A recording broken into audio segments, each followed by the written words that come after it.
We have a very special guest joining us on Higher Learning today. One of the guys that has brought you so much of the content and the shows and the movies that you've consumed over the past, I'd say 60 or 70 years that he's been in the business. I could roll off the different things that he's done. Don't Be a Menace, The Sixth Man, Black Dynamite, helped Nick Cannon create Wild 'N Out, The Real Husbands of Hollywood, Grownish. So much of your laughs, so many of your laughs you owe to this man. He is now the host of a 10-part Vice series called Black Comedy in America. It premiered Tuesday, October 16th. Chris Spencer is joining us today on Higher Learning. Chris, how you doing, my brother? Oh, I got people clapping up there. We'll add it in. We'll put it in. Yeah. How are you guys? We're doing well, man. We're good. Tell us about the series, Black Comedy in America. Why is it important? Why do you want to do it? What is it about? So the project actually started off with Michael Strahan's company, and they brought it to Tiffany Haddish and her company. And my wife at the time was running Tiffany Haddish's company. And as they were developing, she said, "We need my husband because he's fantastic. He's funny." And so being able to add my Rolodex and my insight and my 30 plus years of comedy to this project, I think it's made it actually very special. We have episodes ranging from the Chitlin circuit all the way to Kevin Hart, right? And it just shows you that there is no America without Black comedy in America. And so as we decided to dissect this, it just became more and more apparent that we were doing something special. We were doing the Lord's work, for lack of a better word. And wait till you see it. It's really, really something great. Wow. So this is 10 episodes. 10 episodes. And how did you figure out what you wanted to include? You know, you've got the 70s and 80s you focus on. You've got Eddie in the 80s. You've got the Best Man film. You've got so much. Like, how did you narrow it down to this is what needs to be included to represent it? We wanted a range. Okay. We also didn't want to make sure we did too much and then there's nothing to do in season 2, right? Although, of course, there's so much Black comedy. So we just started putting stuff together. Scheduling was important because, you know, a lot of people that we put in the show are very busy. And so a lot of it had to do with scheduling. But I think, you know, we like the first episode was the Kings of Comedy. Like, no force in Black comedy as a group has ever done anything like what they did. Not even as a group. Like, these dudes were doing stadiums. Like, that's rock star numbers. And so, you know, when you start hearing about Chris Rock and Chappelle and Kevin doing these numbers, it's because these guys kind of laid the foundation. And when they shared their stories of brotherhood and camaraderie and the climate of comedy today, it's just like, wow, this was a great choice. You know what I mean? And then we didn't do all of Eddie Murphy, right? We didn't do 40 years of Eddie Murphy. We smartly go, let's just do Eddie in the 80s. So next year, we could do Eddie in the 90s. And then maybe after that, we do it. And then we didn't do 70s and 80s sitcoms. We did 70s sitcoms. So then we could do 80s sitcoms and 90s sitcoms. So everything was thought out and really manufactured to make sure this thing isn't just a one-trick pony. Is there anything that you didn't know that you learned while you were doing this show? You were a consummate student and one of the titans in comedy. But is there anything that you were like, oh man, like there's something that I really wasn't up on that I learned during the making of it? Absolutely. You know, and we're talking to some of these people like my best friends. So they're telling me stories. For example, Kevin talks about in his interview about, you know, his climb. And then how, you know, you plateau at times. And like, you know, every now and then, you know, he's still doing, you know, huge arenas and stadiums, but he'll get a call and go, wait, how many tickets we sold in Cincinnati? am I in the news? Did something bad happen? And like to think that he's even thinking about numbers at the level he's at, I'm like, wow, you really care. Like these people really care about the craft of comedy and they take it seriously. You know what I mean? And you forget that everybody started from somewhere. Like Dave Chappelle is telling stories about open mics and his first intro and foray into comedy, like his first time on stage. And I've heard the story before, but never from him. You know what I mean? So to be face to face with Will Smith telling me how the incarnation of the Fresh Prince of Bel-Air happened is different than hearing it from an interview with matter of fact, let me fix that. We've heard Will say it. You've never heard Benny Medina talk about Benny Medina, the story is based on. When he shares his insight, I'm like this. It's crazy. I was just glad to be a part of this. Wow. You know, I loved watching it because it's not just showing how essential Black comedy is to America or in America. It just took me back and it made me feel so good to watch some of this. And then I got a little angry, like specifically in the best, not because of you, but in the Best Man episode, I'm thinking, why don't we really see these Black rom-coms anymore like we did? Right. Like burst on the scene in the 90s and early 2000s. Why do you think that is? Yes. Yeah. Why do you think that is? I don't know. I know once people get a wind of realizing what you realized after watching it, I bet there's an influx of them. And, let's not say they're all gone. Of course, there's The Best Man. Of course, they've done 3, including the series. And then Tyler Perry, he does love stories. You know what I mean? But there should be more. Where's Love Jones 2? You know what I mean? Like Boomerang 7. Like we should be doing more of these. Y'all want to hear I'll tell you why. Give it to me. Why? You niggas won't go see him. That's why. I don't believe that. You know why I don't believe that? I don't know. That's true. Because look at what people are watching Tyler Perry movies. People are making it number one every single time. I'm telling you something right now. There is a crop of Black actors and directors and filmmakers out there right now that are making. The Photograph came out. There have been movies that have come out that explore this stuff, and sometimes we drag our feet to go see depictions of Black love, and we should ask ourselves why that is. Well, that could have been a good excuse before streaming. There's too many damn channels and networks, and fucking you can watch a TikTok rom-com if you wanted to. So I think this is sparking conversation. You know what I mean? Maybe just like how conscious rap went this way. You know what I mean? Maybe it was just a natural progression for it to go, but this shit is needed.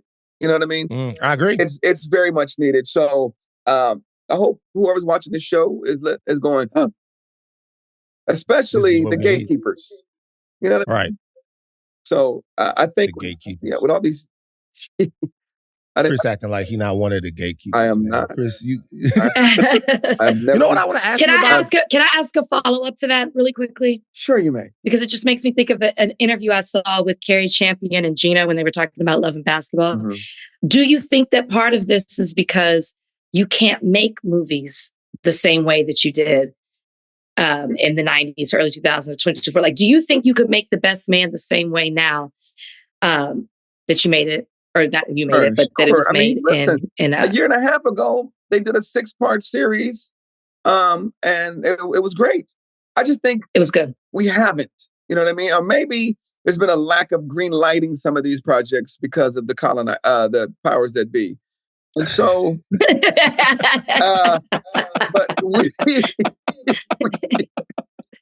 we got to take advantage of our own shit. You know what I mean? Let me tell you something. There's this network called Tubi who don't give a fuck what you do. You know what I mean? Yeah. So we should be like, and listen, they started off on the backs of some fucking hood, Crip horror movies. And But just like they always do with us, they start off with some inexpensive black shit, and then they build and build and build. I've heard Tubi's making more money than Netflix now. And if you look at Tubi now, they've slowly gotten away from all these shoot 'em up, bang bang, horror movies that are it should be called horrible movies, but they're giving you the opportunity to create your own empire by you independently putting it on this platform, and there's a rev share. So you can do a series like that. You know what I mean? You just have to be able to bet on yourself. Like there's no money up front, but just know that, hey, I'm taking a gamble on, Best Man 7. I want to tell you guys something real quick. My favorite Tubi movie, you guys got to go check it out. It's called The Rapper That Got Shot in the Foot. You're a liar. You're a liar. Hey, man. You are a liar. That's the name of the movie. There's no such thing in the world. It's about Meg Thee Stallion. It's called The Rapper That... Man, no. That's the name of the movie. Man, it's called The Rapper That Got Shot in the Foot. It's called That Got Shot in the Heel. They got shot in the heel. They got shot in the heel. I saw it on there, but not the foot. I saw it on there, and I was like, I gotta watch it, and it was entertaining. That's what it is. Let me tell you something else I realized. It was entertaining. We don't really care about quality. You know what I mean? It could be, you can see a dude shooting a horror movie in the kitchen and his mom walk by and go, "Oh, baby, I'm sorry, I didn't know you was filming today." We don't care. We like seeing us. We love seeing us in any way, shape, or form. And that's why Tubi is fantastic, because there's a lot of us putting up. And then sometimes you want to go watch a shitty movie. Right. You got to see that. You see that movie with Claudia Jordan? Where she shoots the man and then shoots the baby. And then the blood. What? Huh? Is this on Tubi? Yes, she shoots the husband, and the kid must be like 4 years old. Like, she don't say this, but this is funny to me. "Sorry, little baby." Bow.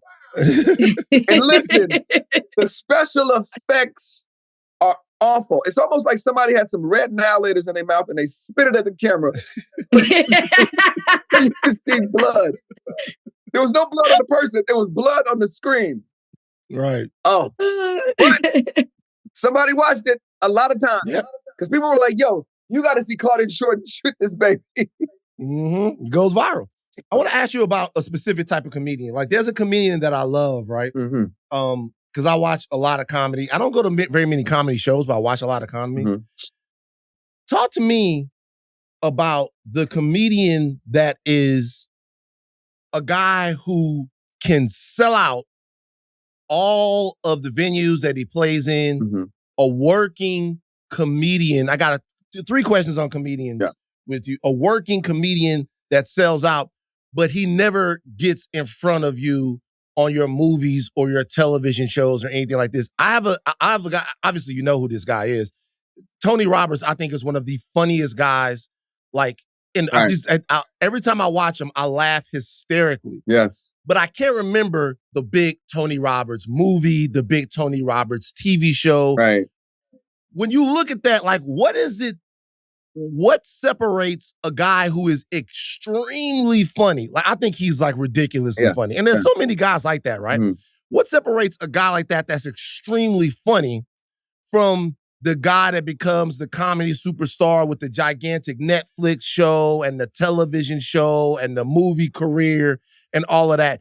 Because sometimes I laugh more when I see some of the guys that don't get as much of the fanfare. And I'm not trying to diss Tony. He is a gigantic comedian. He sells out wherever he goes. But I'm just saying, what's the difference? I don't understand that in comedy as much as I do in some of the other disciplines that I follow as far as entertainment. Okay, so let's answer that first question. Sometimes it's opportunity.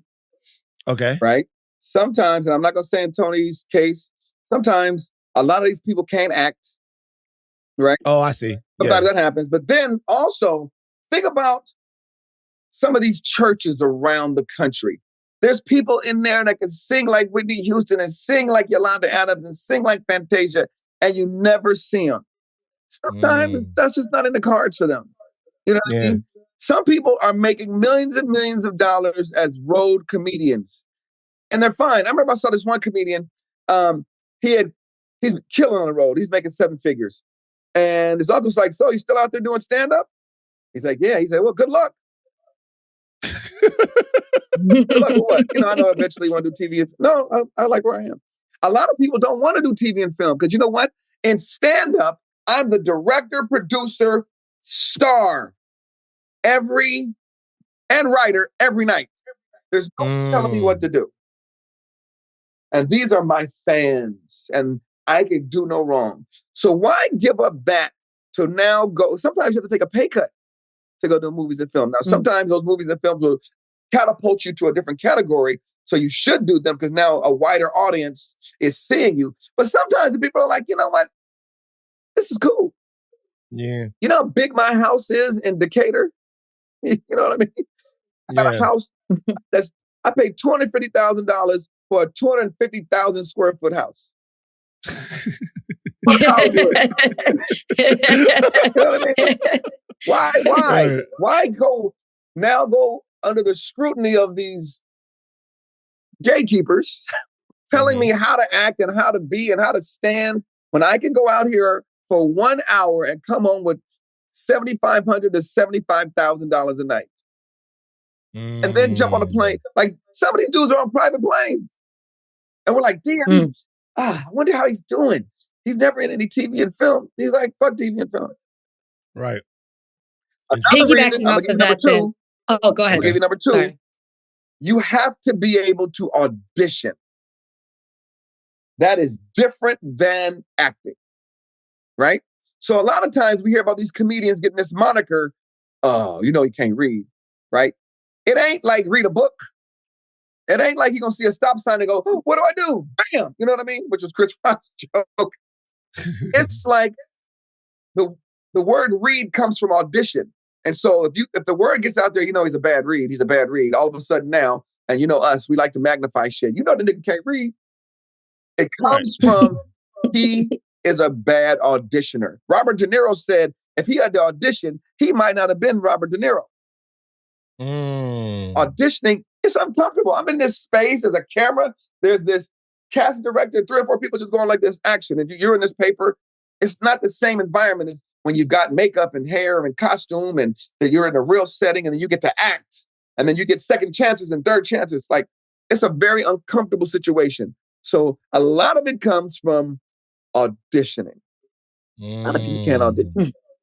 Right. That's interesting. Piggybacking on what y'all are talking about, this special or this series, it deals with history.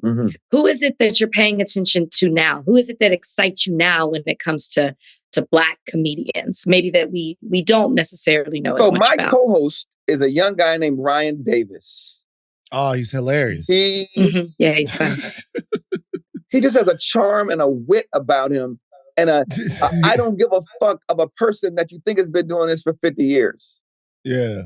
He's just so nonchalant and he's so cocky with it. You know what I mean? Like, here's the greatest thing he's ever said.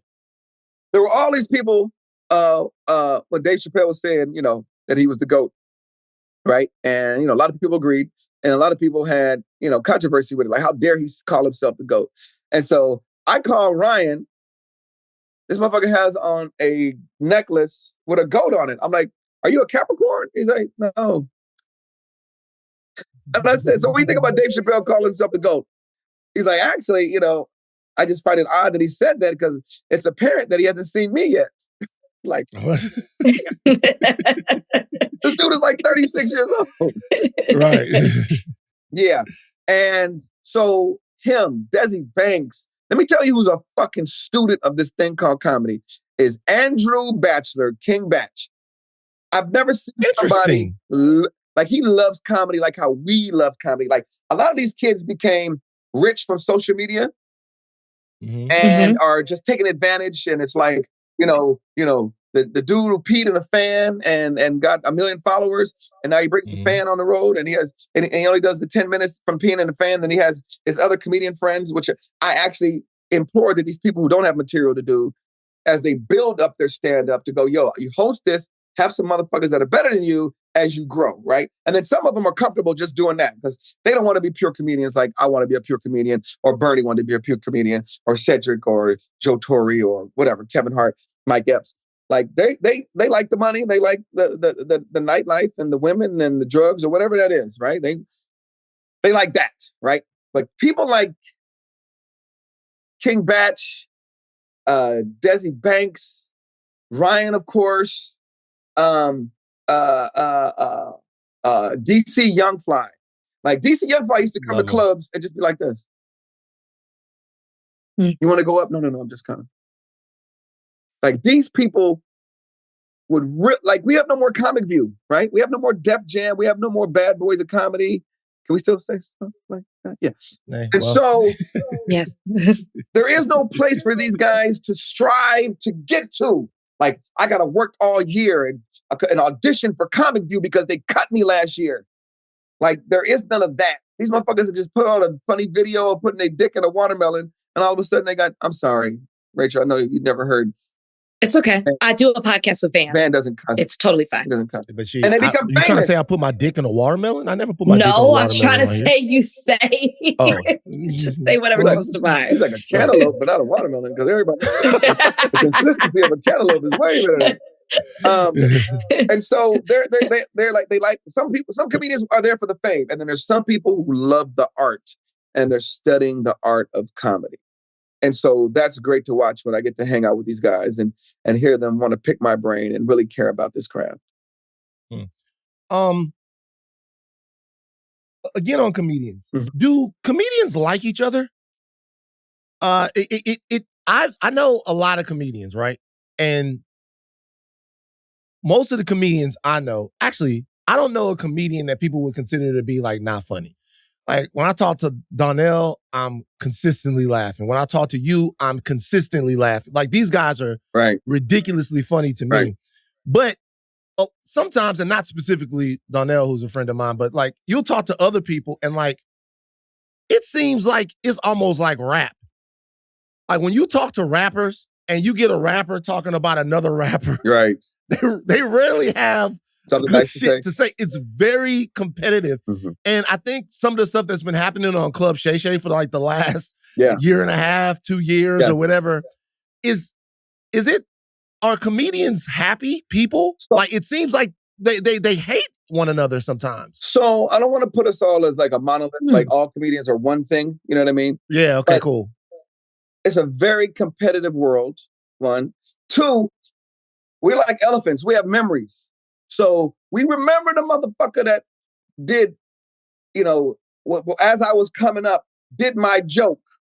As I was coming up, was supposed to bring me right up and did an hour and 40 minutes. And then now the crowd is walking and now I got to go up there and do this. Like there's dudes that, was supposed to have my airline ticket for this round trip gig in Phoenix and only gave me a one-way leg. And now I had to take a bus back. Like, there's so much drama that happens in our world that nobody talks about. So when you hear about these dudes not liking each other, it's not like this motherfucker ain't funny because he ain't funny. It's like this motherfucker ain't funny because he did some shit to me in the past and I get that. So that's one, right? Two, we're crabs in a barrel all times. You know what I mean? Like we want what the other person has. I can't believe he's on this show and that motherfucker used to open for me. I can't believe he's on that show and he's not as funny as me. You got to give all that up and just figure out you're on your own path. We all wanted to be Eddie Murphy, right? That's how we started. We all wanted, at least my generation. And then we realized, I'm not as good as Eddie Murphy. You know what? Maybe I'll start writing or producing or just know that I have the ability to sell out 5 to 7 shows in 40 to 50 markets every year and make a comfortable living. And my kids have braces and my kids are in private school and I have a decent car and that's my life. And if something special happens, so be it. Right? Some of us had to, okay, I'm talking about me, but some of us have to realize that there's this, like Steve Harvey's career is fucking incredible. I'm sure Steve Harvey was like, yo, one day I'm going to be fucking doing 48 hours and shit. And then all of a sudden I say, it was like, you ever thought about hosting a radio show? No, I'm trying to do 48 hours. But we're going to get you this. Oh, a radio show. You know, why didn't you tell me? And look at all the shit that has spawned from him. You know what I mean? All of us have this one, you know, look at DL. I told DL, you are like Dick Gregory and Angela Davis had a baby, right? Was that your goal when you were hosting Comic View in Gardena, getting paid in chicken wings? No. So things happen. You know what I mean? A lot of us, you know, in the back of our mind, we remember shit that people did to us and we go, you know, And the dude, listen, here's the greatest line I ever heard. Ren Brown, who's a dear friend of mine, actor, he runs the Nate Holden Theater in LA on Washington. He said his grandmother told him the road to success is filled with motherfuckers on their way back. Oh, wow. And so you remember, hey man, listen, let me on that show with you. Fuck you. You slept with my wife. Whatever it is. You know what I mean? We don't forget. Some of us, you know, forgive, but we don't forget. Can I ask you a personal question? Personal for me. I am back on the dating scene. And one of the shut up, Van. Then one of the top 3 things people tell me. Wow. Huh? No, this comes up a lot. Okay. And I've yet to ask a comedian this. Ask me. But I am constantly told to not date a comedian. Would you give me that same advice? And why do people tell me that? It depends on the comedian, right? Like if there's a younger version of me out there somewhere, I think you need to put a ring on his finger, right? But we are, for the most part, a lot of us are in pain, right? And the way a lot of us are able to soothe that pain is to go on stage, right? But just know when that nigga gets off stage, that pain didn't really go away. It was a Band-Aid. So it depends on the comedian. Like I don't want to just lump us up into this one group of all comedians ain't shit. But just know, you know, he's coming. A lot of times he's coming. He's that comedy for him is helping him cope. You know what I mean? So it's helping. What kind of comedian would she be able to date? Before I get to my last question, when you say y'all not lump it all together, but what would be the best type of comedian for Rachel to date? Well, Rachel, since you're in entertainment, it's kind of tough already that you're going to date somebody in entertainment, right? So you probably want somebody a little older, maybe a little bit more settled, right? Somebody that can take care of you, get you Cowboys tickets. Actually, those are cheap now. Wow. I'm a comedian. You can't see why I can't be with comedians. Yeah, you got to prepare for that. You got to prepare to get your feelings hurt and your heart broke just from jokes. But it would have to be somebody who's already successful. You don't want to grow with a motherfucker right now because I'm not mad at that. He's on the road, right? And things happen on the road. Not necessarily. I'm not talking about misconduct, but he's in a bad mood because Thursday night there was 8 people, or the promoter forgot to give him his money, or the middle act did his joke. And so he comes back with a lot of stress on his shoulders. And, how old are you, if you don't mind me asking? Oh, it's okay. 39. 39. Yeah, you need to get somebody that's already doing it.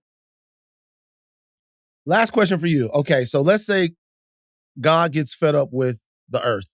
He's like, you know what? I need another flood, fire and brimstone, the whole 9. I'm done. I'm over. I gave you guys a chance. You fucked it up again, whatever. And then Moses comes to God and he goes, no. You don't want to get rid of these people because they're funny. Mm-hmm. And God goes, you know what? Moses, you said that. I trust you. All right. So this is what we'll do. I'll give one person from living or dead, from human beings, 5 minutes to make me laugh. And if this person can make me laugh, I will spare all of humanity, right? You got one comedian in history who has 5 minutes to make God laugh, or God will destroy the earth in fire and brimstone. You, Chris Spencer, have to pick that comedian. Who are you choosing? And it's pure stand-up. It's pure Go stand-up. Entertain God. Go in it. You got 5 minutes though. Is God you black? Don't have Is God black? You don't. God is black. God is black. I mean, God is black. Yeah. So you don't have a whole special. Mhm. You don't have 45 minutes. You got 5 minutes. You got a beginner set to make God laugh, or God is going to destroy the earth. Who you putting in front of God to save us all? I'm putting Richard Pryor. Richard Pryor, as soon as he touched them, some people, it's almost cheating, right? It's almost like when you go to the gym and a dude's 6'8", you go, "Oh, I got him," right? Or you see a kid on the practice on the driving range and he's wiry, and you go, "Oh yeah, he's about to take all my money." Richard Pryor comes and touches the mic, and you're already laughing, right? Is it because of his smile? Is it because of what he has on? Or he is like, if you drew a comedian, it would look like Richard Pryor. So already he has that advantage. So God is already like, yeah, he's ready to laugh. Listen, he said, I think it was Long Beach, "I hope I'm funny." I'm already laughing. You know what I mean? I hope I'm funny. Like, you're Richard Pryor. Why are you saying that? Right. And you know, he brings his insecurities and he wears it on his sleeve. And we all love to laugh at other people's shortcomings because it makes us feel better. And we have a Richard Pryor episode in Black Comedy in America. Well, Black Comedy in America is the 10-part series. It's on Vice. Vice TV. TV. Where can people get it? Vice TV. Vice TV. If you have DirecTV or Hulu, you'll find it. That is Chris Spencer. Be on the lookout. There might be some collabing going on. Yes. With some people. Yeah, there might be some things in the works happening. You and I will find a TV show, and then you and I will find a boyfriend. There you go. I love it. There you go. I love it. Chris, man, appreciate you always, brother. Thank you for joining us on Higher Learning today, brother.